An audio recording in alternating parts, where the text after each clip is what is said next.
See what I've got here, a bunch of bags full of Lego I simply couldn't resist to obtain. Ah, come on, you're not going to become a Lego channel, are you? Not at all. Today I'm up for a magic trick. After all, this is Nintendo-ary. It's obsolete technology no one uses today, but I'll bring it back to life. I'm the vintage collector and these are my stories. Don't worry, I'm not gonna bore you out with some 3 hours plus bricks building. There's plenty of such videos out there. So let's speed this up a little bit. Now, I had been toying around with the LEGO Nintendo Entertainment System for a long time already. Now that I just recently fixed my father-in-law's Game Boy Pocket, while at the same time getting hold of an old but broken NES, which we will see in a later segment of this episode, I was set on fire again. You didn't see me unboxing it in the first place for the simple fact that I didn't get this like brand new, but actually second hand without the box. The previous owner offered this for less than half the original street price. He obviously started constructing it and then seemed to have lost interest into it. He had then been fully reversing all the steps, grouping all parts back into generic bags. Now, I do hope he did his job well enough and that no parts are missing. The later stages of the set come still packaged up in the original LEGO packaging, so it's for certain he only built up somewhat 2/3 of the entire set.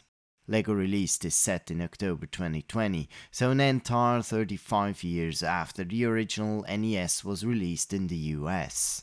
Actually, the NES was released under the Famicom brand in Japan already 2 years prior, and it hit the shelves in Europe only in 1986. Almost 62 million units were sold, with over 500 million games sold worldwide. Of course, the LEGO NES prominently showcases Nintendo's most iconic game ever, Super Mario Bros., which had seen many re-releases for both the SNES, the Game Boy, and many more to come in later years.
Now, I hadn't owned any Nintendo since years anymore, but actually having a real NES again is totally unbeaten after all, and this LEGO set makes a real nice companion.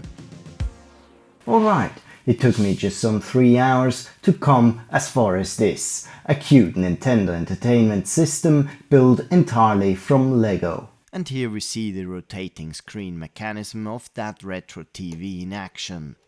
It mimics the side-scrolling jump and run look and feel in a very decent way. But what about this magic trick you promised to us? Ah yes, of course. Just let me get this. 1, 2, 3. Okay, that was a cheap shot, wasn't it? Here I have the real NES that I'm hooking up to the Commodore 1702 CRT monitor.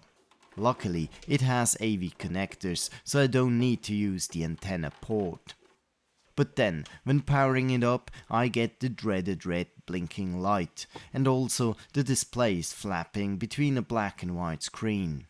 This is a typical sign of a bad edge card connector, not too uncommon for these old consoles after many years of use. So I simply went out to get a new 72-pin edge card connector to replace the existing one. Upon opening the NES, I noticed that some screws were missing. It is very likely this console was opened up before by the pre-owner. Maybe the bad contact issue was not appearing for the first time. Disassembling the NES in order to access the mainboard is no bigger challenge.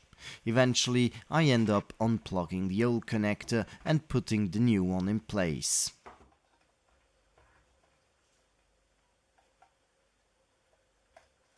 Before I fully reassemble everything, I'd give it a brief test. At least the red flashing light and the screen flapping is gone, but I have these artifacts on screen. So I went back to sand the connectors of the mainboard and clean them. Oh yes, that looks a lot better now. We're good to reassemble the whole thing.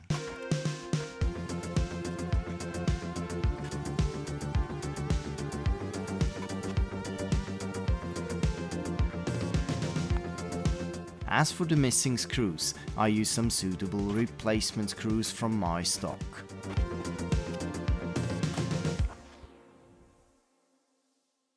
And here we finally are, with the NES now fully working again. Who's up for a round of Super Mario Bros. 2? And this concludes today's fun ride of building a Nintendo Entertainment System from LEGO and applying a luckily not so hard fix to the real NES, which really makes me happy. Meanwhile, I was given this, a Sony PlayStation Portable, and for once I got something that really works out of the box and doesn't need fixing. I'm the Vintage Collector, and this was my story. Thanks for watching, and see you next time. If you check out this channel's community tab, you'll find some polls on potential upcoming videos. You're very welcome to upvote on upcoming topics or drop in new ones you'd like me to chase down.